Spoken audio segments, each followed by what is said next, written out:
Oh, once again, it's on. Back at you one more again, Real Kens TV in the house like kitchen sinks. Hopefully you like the video. Feel free to comment.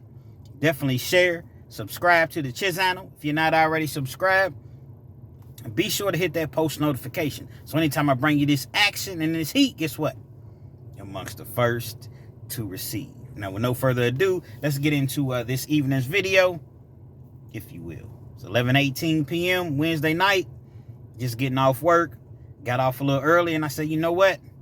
Let me drop in on my YouTube peeps and drop them this action and this heat. I've had people as of late ask me, they say, Real Kens, give us more stories about yourself. Give us more stories about, when you were in prison. Enlighten us as far as who you are. Absolutely no problem. This particular story that I'm going to tell you, it's not about myself per se. However, it did occur when I was in prison. There's an individual, his name is Paul Harvey. Some of you all may know Paul Harvey. Some of you all may not. He once famously said, you want to see the real scum of the earth? Go to a prison break room during lunchtime. May have to let that, soak in. So I'm going to say it again. Now, actually, you know what? You want to know the real scum of the earth? Go to a prison break room during lunchtime. Hopefully, you understand exactly what he was saying. The thing about prison is you have a lot of correction officers. I call them guards. They hate to be called guards, so I call them guards. You have a lot of correction officers that just get the job, and there's absolutely no qualification. Now, this is no disrespect to anyone that's a correction officer, anyone, because if you're going to work, you putting in an honest day's work, you doing your job, you strictly by the books, you getting your paycheck and you going home, have absolutely no problem with you whatsoever. You got to feed your family some way. So it's no disrespect. I know some correction officers. Cool with them. I'm mainly addressing the ones that aren't so cool. The ones that, they abuse their authority. They abuse their power. So a lot of times, when these correction officers are hired, they don't go through any specialized training. They don't go through any mental evaluations. Yeah, they have to, do a little background check. As long as you don't have a felony, you can get hired as a correction officer. For the most part. They go through a little academy or whatever, and then boom, voila, they're a correction officer. They're sworn in. Under oath, they're sworn in to, do the right thing. But oftentimes, what happens is when you're in an environment such as prison, jail, a lot of them are overbearing. They definitely do and say things that they wouldn't dare say to you on the streets. But being that they have a little blue uniform on, and they have a little badge, and they give them some handcuffs and a flashlight, and they walk around with big cans of mace on their hip, look like fire extinguishers. They feel as though they have the power. But the main thing that they have is the greatest weapon that they have is that pen. Now, the reason I say that is because they can write you up for anything that you do. Anything that you don't do. Hell, if they say you did it, guess what? 9 times out of 10, it's going to stick. For you all that's never been incarcerated, it's a great thing. Correction officer writes you up. You like, I didn't do that. Well, you have what's called court call. When you go to court call, you have a legal aid go in with you. A legal aid is just another inmate. So you go into court call, you might have whoever's over court call. It might be the sergeant, or it might be the lieutenant. Might be another individual. Then you're going to have the officer that is giving, their side of the story. Then it's going to be you. And then it's going to be your legal aid. Well, they're definitely not respecting any inmates. So even though you have representation, legal representation, they're not respecting because he's an inmate. So oftentimes, you're going to be convicted at court call. That's how prison works. Anything that an officer says, they ride with it. They're never going to go against their officer. But let me stay close to the subject at hand. I just wanted to give you all a brief overview, kind of, paint the picture for you to kind of see, exactly, where I'm going with this. Officer Rodriguez, one of the most hateful officers I've ever met in my life. Never smiled, never spoke. She walks through just anything. It's though she's trying to get a promotion in prison or in jail, period. The nice COs rarely last long. They don't want the nice ones around. They want the ones who are jerks. Who are assholes. Those are the ones that they rather promote and they go up the ladder. So people understand that, the correction officers understand that, and a lot of them, they come in with that attitude of it's us against them. That's their mentality, a lot of their mentalities. Officer Rodriguez was so nasty. I seen her one time on visit. This is no joke, and it was a shame. I seen her one time on visit to where the people came from like maybe Tennessee. I want to say Tennessee. And I've touched on this story in a prior video. But I'm going to, I'm going to talk about it briefly in this video, if you don't mind. People came from Tennessee. It was like 5 or 6 of them. Mother, father, brother, sister, girlfriend. It was a bunch of them. It's like a 5 or 6 hour drive. Well, when they got down here, they got to the gate. Rodriguez, she was working the gate. Everybody, you got to show your social security card, your ID. Everybody was able to do that. They had a little baby with them. So, evidently, the individual that was locked up in prison, he hadn't been locked up long because, when he came in, I guess his wife, she was, she was pregnant. So he had never had an opportunity to see his child. It was the first time. The child was obviously old enough to come out of the house, but it was, the child was still, 3 or 4 months old, if that old. Everybody has a social security card and identification.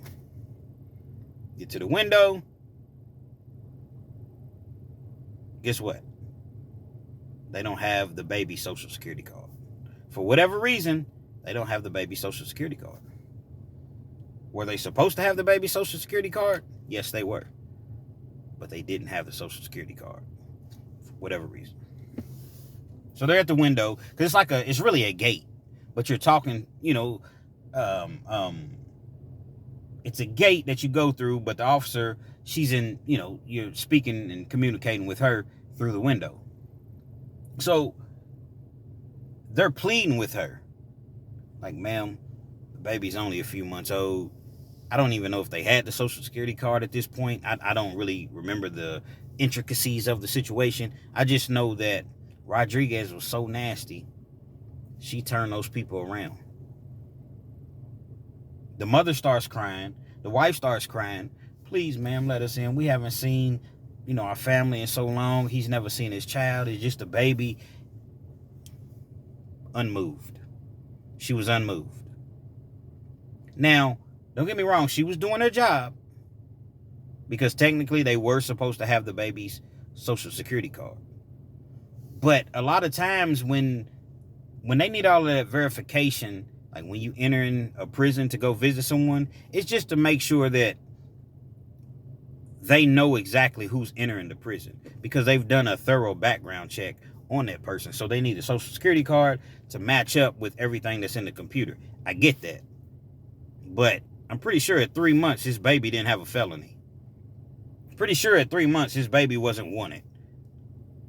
So that's one of those situations to where she could have made the, executive decision, if you will, and let them in. No. Had no heart whatsoever. Turned them around. Had to drive back home 5-6 hours, however long it was. And once that guy realized that he wasn't able to go on to visit, because what happens is they call you for visit once the people enter the gate. So he was already, waiting to go to visit. He realizes that he's not getting a visit that day. He doesn't know what's going on. He rushes to the payphone. He calls. They enlighten him and tell him what had happened. He's heated. He is absolutely livid. She's every name in the book. He goes and he tries to talk to the captain, to the lieutenant. Guess what they say? It was at my officer's discretion. And you can file a grievance, but if you file a grievance, you really don't have a leg to stand on, because technically they were supposed to have the child's social security card.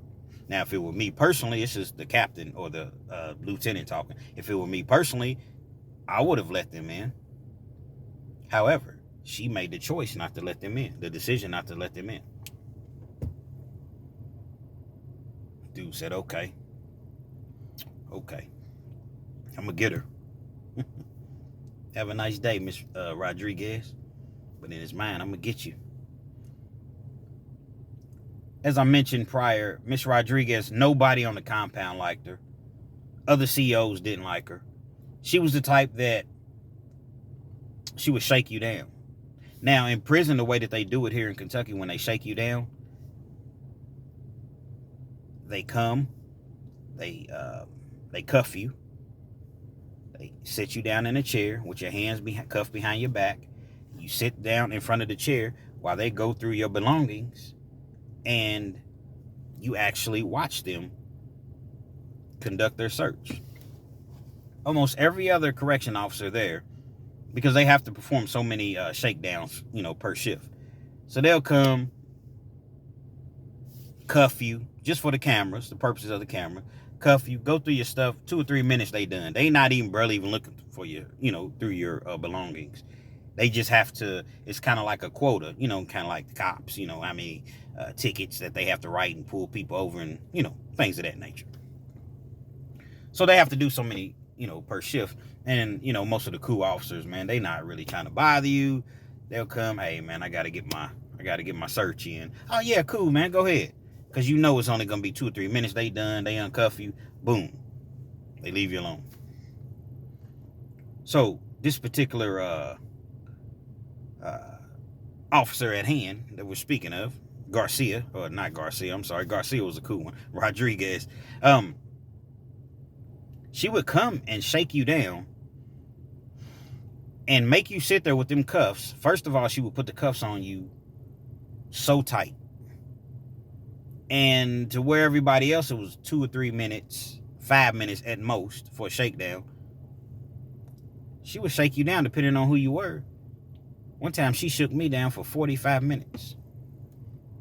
Now, I had a lot of stuff in my locker. She went through every single receipt, every single item that I had, everything, and it took 45 minutes. And I'm sitting there in a chair. I'm missing class. I'm supposed to be in a masonry, but I can't be in class because I'm getting shook down. So she's shaking me down because I think her and we had words. So she was very vindictive. She remembers, okay, I remember that day you said this to me. Okay. And so basically what it was a payback. She's going through every single receipt. If you have 40 noodles in your locker and your receipts that you can only account for 25 of those noodles, guess what? She's taking the 15 noodles. 20 tunas, 10 tunas, and you can only account for 5 or 6 of them, she's taking. Whatever you can't account for, she's going to take. That's the main thing in prison, is about eating. You want to eat. You want to, that's what people look forward to, is eating, because you don't have much. She's taking it, and she's going to write you up. Unauthorized property. She was just a nasty, nasty individual. So this individual that I'm speaking of, that was unable to see his newborn baby, she caught wind of it. He had filed a grievance.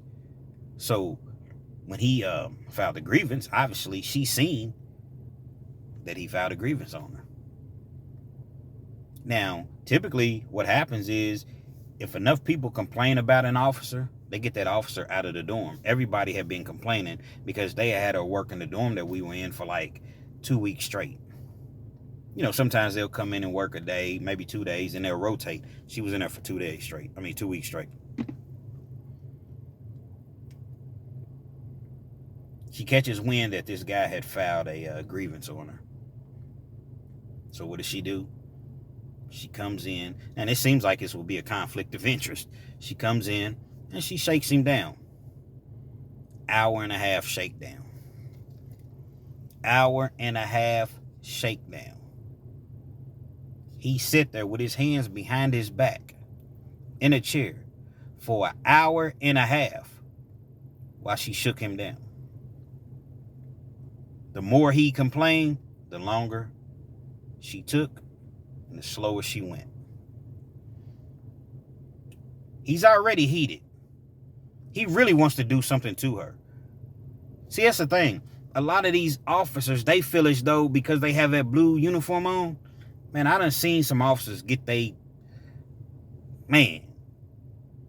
with. But they feel as though, you can't do anything to me. Yeah, okay. Keep thinking that. Now, I don't condone any sort of violence, and I especially don't condone any violence towards women. Especially from a man. I don't condone that. Miss Rodriguez, sometimes she would be so nasty to you, you wouldn't necessarily even look at her as a woman. That's just how she was. Like I said, shaking dude down for 45 minutes straight in retaliation because he filed a grievance on her. Finally, the shakedown's over with. He's heated. He's not really saying anything too far out of the way. He's saying little comments, but he's not saying much. And then we'll forget we were in the dorm. It was I want to say it was a 10 to 12 man dorm. And he said, I'm going to get her. He said, if it's the last thing I do, I'm going to get her. One night he knew that she was working the dorm. I think they shift starts at 4 o'clock, so they work like 4 to 12. The particular dorm we were in, we were upstairs. It had like 3 levels to it. You had your middle level when you first come in. You got your downstairs in the basement. And you have upstairs. They didn't have cameras upstairs. They had cameras downstairs, and they had some cameras on the middle floor. But for whatever reason, the cameras upstairs, they had a couple, but it didn't cover the whole area. So as I mentioned, we're on the 3rd floor. So if you're on the 3rd floor, how do you get to the 3rd floor? You don't jump. You don't, there ain't a trampoline. Ain't an elevator. You take stairs. So I said, I'm going to get her. He knew that at about 11 o'clock, she did her walkthrough. Okay. He takes some baby oil. He takes some baby oil and puts it all on the stairs. Now, the way that he did it was so...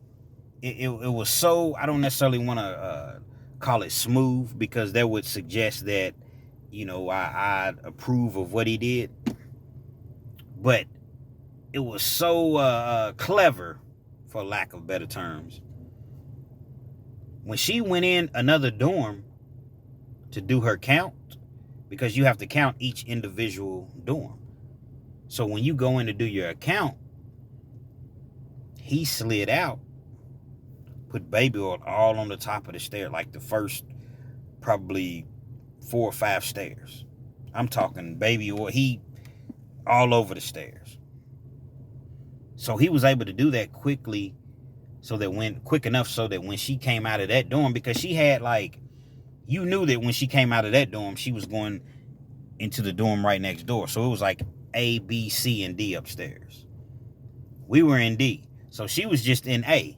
You see what I'm saying? He knew that once she finished counting A, she was going to go in B. She never would be able to see him until she came out of B dorm to go to C. If that makes any sense. Hopefully it didn't confuse you all too bad. So he puts the baby oil all on the stairs. No one knew that he was going to do this but a couple people. Like, he didn't tell everybody. So he comes back in. He gets rid of the baby oil. Totally gets rid of the baby oil. Not very many people had baby oil where we were at. I don't even think we were technically allowed to have baby oil. But nevertheless, he had some. So he, puts the baby oil on the top 4 or 5 stairs or whatever. She comes out of B. She goes to C. After she goes to C dorm, she comes to our dorm, D. She conducts her count, and she leaves out. When she leaves out, she don't have a parachute, so what does that mean? She has to walk down the stairs. Miss Rodriguez came out. I never will forget that sound. She comes out of the dorm, walks down the stairs. Well, she takes a step to walk down the stairs. Now, I wasn't out there, so I don't know exactly how many stairs that she actually touched before she fell. But all you heard was, ah! You know how in the movies, somebody falls or somebody's getting ready to get shot and somebody dies in front of them and it goes in slow motion like, no! That's what you heard. Ah! Like an opera singer. Ah! Ah! Boom!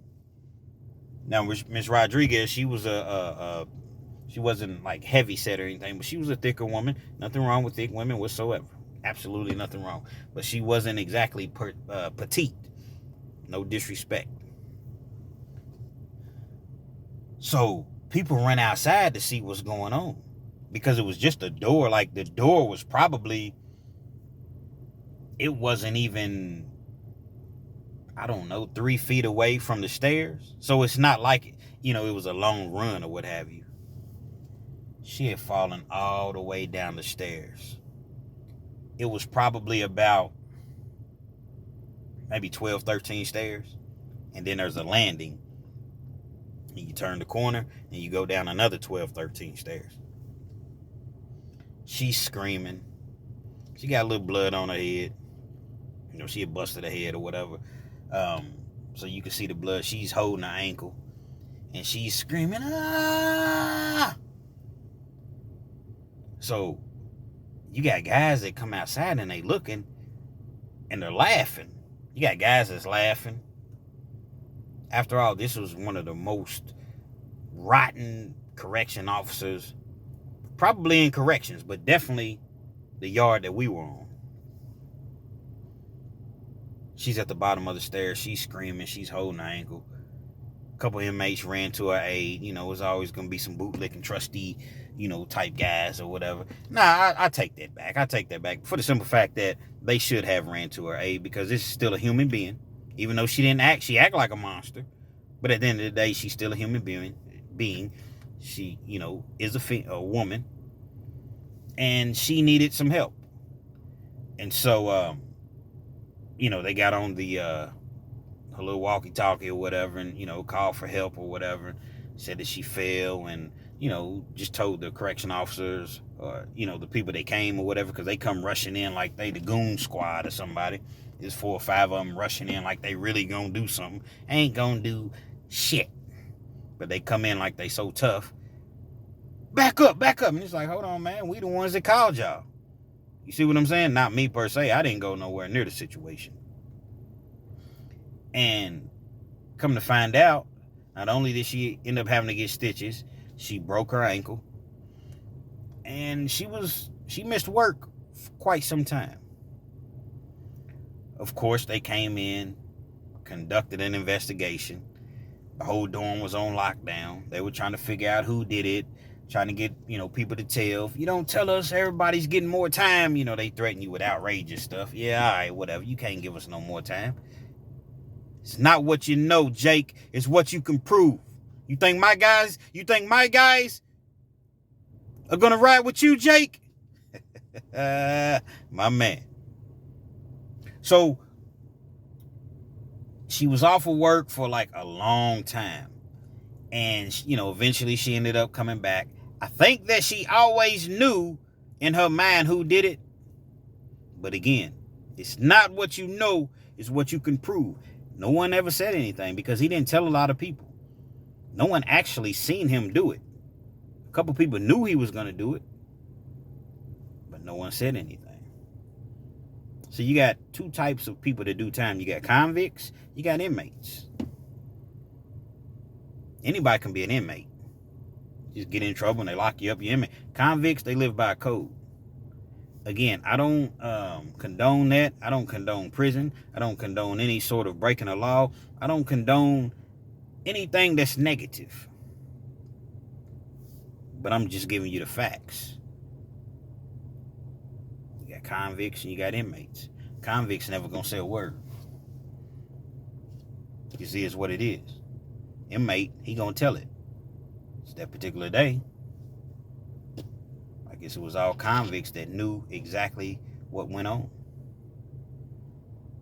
Miss Rodriguez, she missed a lot of months. I don't remember exactly, but she was absent for several months. Unfortunately, I was still there when she got back. And she came back nastier than ever. As though nothing ever occurred. I think that she probably had something on the prison because when she came back, all of a sudden she was Sergeant Rodriguez. Got a promotion. So I don't know if there were some legal ramifications, some legal, legalities, if you will, in her favor. But I know that she came back as Sergeant Rodriguez. It's really sad, that people act the way that they act. Now, I know a lot of people are going to say, well, that's what you get when you go to prison. Weirdos be in the comments saying, well, that's, what do you think? It's supposed to be a resort, a spa? At the end of the day, we're still human beings, okay? Let's get that established. We're human beings. There's no reason to treat people a certain type of way just because you feel like you can. I'm sure you all have heard this before. When you're a staff member, correction officer, and you working in a prison, prisoners allow you to go home to your family. Do not get it twisted. Do not get it twisted. They allow you to go home to your family. It's way more inmates than there are prisoners. Staff, rather. Way more. I don't know the exact stats, but I know that you may be in a facility like this particular place we were in. They probably had 900 inmates. You got 900 inmates in what? On a shift, you might have 10 officers on a shift. You do the math. Let's say 20 officers on a shift. You do the math. Inmates, there's way more inmates, and inmates, obviously, you have women that just walk around just talking to you all crazy, looking at you all crazy. Pull your pants up. Pull my pants up. You can't ask me in a better way than that. Yeah, they definitely get beside themselves. And it's not just the women. It's not just the women. You got little punk ass dudes that would never even look your way on the streets. We got a problem. We got a problem. That's how they talk. Again, I'm not speaking of all correction officers. I'm talking about the ones that get beside themselves. They ain't never have no girlfriends in high school. They couldn't play on no sports teams. They were just, just weirdos. And now they got a little position of power. And they see people's family. Yeah, we got people that love us too when we locked up. They see people's families coming to see them, spending money on visit, on food, because you can buy food out of the machines, and people going to commissary, and they girls sticking by them, and they wives sticking by them, and they showing their family support, and they letting them know we love you. We understand that you did wrong, but we here for you. We supporting you. We just want you to do right. Some people can't wrap their finger around, like, this guy's in prison and people are coming to see him. They're supporting him. A lot of people, a lot of those CEOs, they think that way.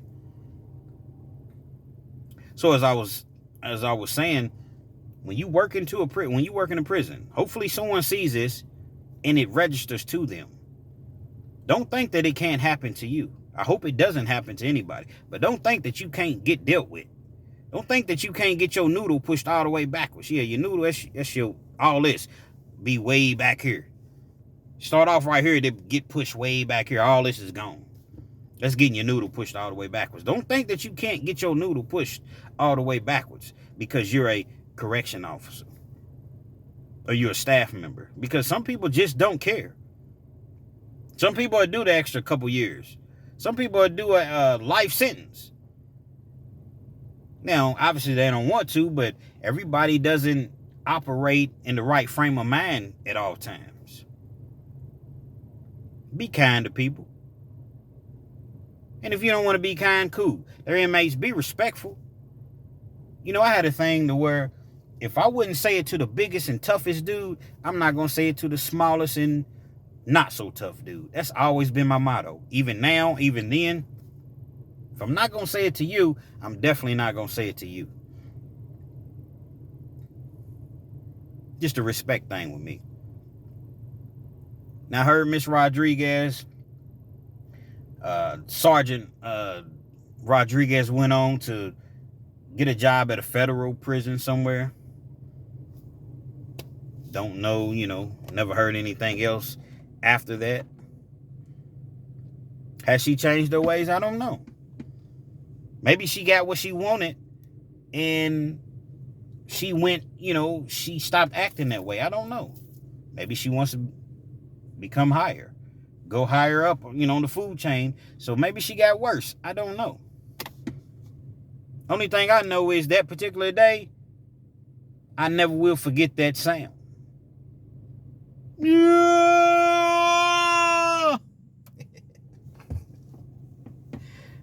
Rodriguez. Got to be more careful. Real Kens TV. Hopefully you enjoyed the video. Feel free to comment, definitely share, subscribe to the channel if you're not already subscribed. Be sure to hit that post notification so anytime I bring you this action and this heat, guess what? Amongst the first to receive. Now I need you all to work with me. Start sharing my videos. That's all I ask. Just hit the share button.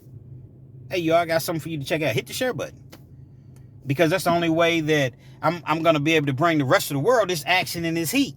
You see what I'm saying? My videos, they're not really getting a whole lot of play because I need the interaction from you all. I need, from you all that support my channel. Just hit the share button. It doesn't take long. Let's get my numbers up, man. You see what I'm saying? Because you never know who this may help. And there was a message. There was a message. Don't be overbearing. Treat people respectful. And do your job and go home. Period. You won't have anything to worry about. If she just did her job and went home, guess what? She could have avoided all that pain she went through, all that missed work, which I'm sure, workman's comp and all of that stuff paid her or whatever. But I'm just simply saying. She could have avoided all of that if she had just treated people with respect. Real Kens TV, man. Till next time.